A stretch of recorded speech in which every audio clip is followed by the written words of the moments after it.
Assalamualaikum, salam sejahtera. Musim-musim hujan ni keraplah dapat kes pokok tumbang. So, ingat bila nak pakai chainsaw ni kena ada PPE untuk telinga juga. Sebab apa? Kalau kita sembang biasa lebih kurang 60 desibel dia punya kekuatan bunyi tu.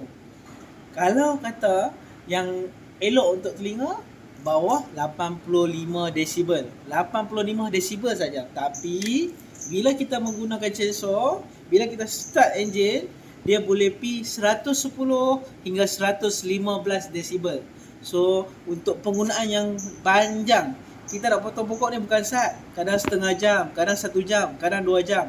So, telinga, kesihatan telinga sangat-sangat tak baik kalau kita tak protect dia. So, untuk jaga telinga kita sebelum guna chainsaw mesti pakai ear protection.